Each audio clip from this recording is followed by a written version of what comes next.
welcome. So let's get started. So, Miss Tiffany, tell us the name of your business and a little bit about your business. Where is it located and what kind of business is it? Okay, so I have a business named Harlem Hookah. It is in Harlem at 381 Lenox Avenue. And we have a restaurant, bar, and lounge. How does it make you feel to be a Black woman business owner in Harlem, which was the main focus of the Harlem Renaissance and major African American cultural movement? It makes me feel really good and really proud. You know, I'm very proud of my business. I'm very proud to have a business in Harlem and to be a part of the community. And I know the history of Harlem, obviously the Harlem Renaissance. And it's been said that Harlem is kind of having a revival, or has had a revival in the past few years. And I feel that every day in my business. So it's really powerful, it's empowering, and it motivates me each day. What does it take to be an entrepreneur? A little bit of crazy, a lot of drive, hard work and effort, and it takes staying in it, because you could want to give up a lot. You know, it's not easy. Some days are really good, and the next day is really terrible. You really have to be dedicated, and you can't give up. What made you want to become an entrepreneur? I always wanted to have a business. I've always been the kind of person that I felt like I had great ideas, and I was very good at executing the ideas, because you can have great ideas, but if you don't know how to really make sure that they take place and execute them properly, then it's just an idea. And I've always kind of had a knack for that, so I felt like having my own business was the way to go. And I've always kind of wanted to be my own boss. I kind of like to move the way I want to move. It's really a personal thing. Everybody's different, and it just works for me. What are some of your responsibilities as a businesswoman? Okay.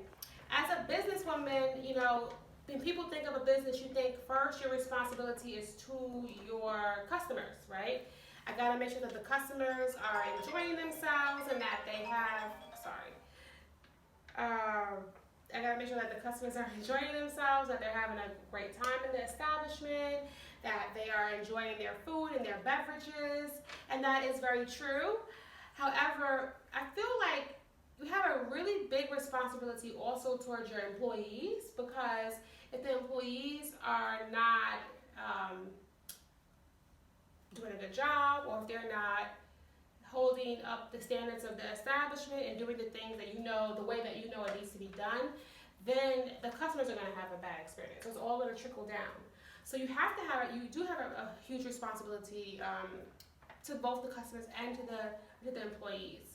And then you have, lastly, a responsibility towards the community, towards the neighbors. When you're part of the community, you have to make sure that you are doing your due diligence, and you're also being an active and a good member of that community. So there's a lot of different parts to that question. To that, there's like different layers to it. What is your favorite part about your job?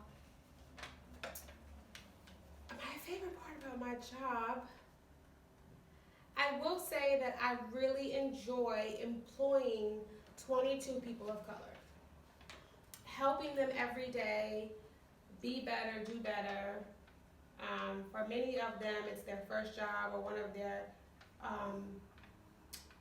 first jobs on this level. And so I really am teaching them a lot, and they're learning a lot, and I feel like, I know that my employees, many of them will not work at Harlem Hookah forever, but I feel like I would like that when they walk away, they feel like they've gotten I've given them a good start, and they've gotten some foundational lessons, and because of that, they can take those skills and use them elsewhere as they move up, hopefully. What is the hardest part about your job? The hardest part is also the employees. You're dealing with different people, different personalities, Everybody comes from a different walk of life with their own background experiences, whatever's going on in their life. It could be, they could be having, things happening at home, or, they're not feeling well, or with family. And you bring all that to work. It's like if you're having if you've had a tough day at home and you get to school, you might not be in the best mood. It's the same thing when you get to work. So, but despite that, we're still expected to, be great to the customers and, be friendly, and we have to still do a good job. So sometimes it's a struggle, So, and then as the boss, I'm trying to manage everybody's situation and make sure that people are still doing their job, but also being considerate of whatever they have going on at home, or whatever they have, maybe they're not feeling well, whatever. So you're just constantly juggling all of those things. It's difficult sometimes. You work really hard and put in really long hours. What do you do for fun? Oh, I like to travel, and I feel like because I do work so much, I really just, when I'm ready to have fun, I want to just get away. So I'm always ready to just pack a bag and get on a plane. That's my thing. What advice would you give young Black children who aspire to be entrepreneurs? Wow. I think that young Black children really need to have a strong sense of pride and a strong sense of self, and knowing, about your greatness and all of the great history that you have within you because of the people that have come before you, and to, use that to keep moving forward and working toward goals. And, just obviously stay in school and do well in school, but even after you finish, school, and even after you finish college, like, you never stop learning. And I think that that's something that I've been doing. Like, I feel like I'm always taking a class. Like, even though I have several degrees, I'm always like interested in learning.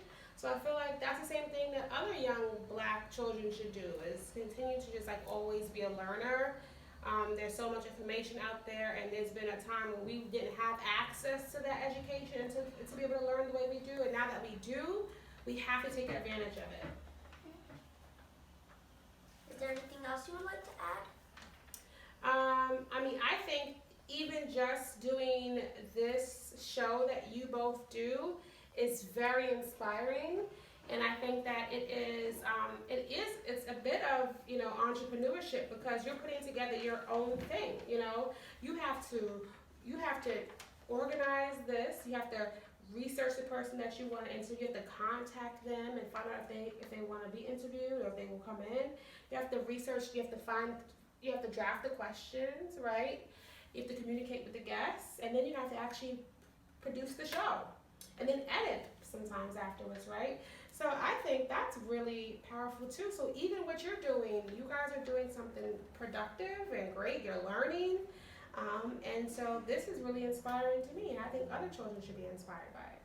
Thank you for having me. Thank you for letting us interview you. Of course. And Nookies, don't forget to tell your parents to go to Harlem Hookah. And support Black businesses. Yes. So don't forget to comment down below and subscribe. And we will be doing more of these interviews for Black History Month. And don't forget to give us a big thumbs up. Goodbye. That's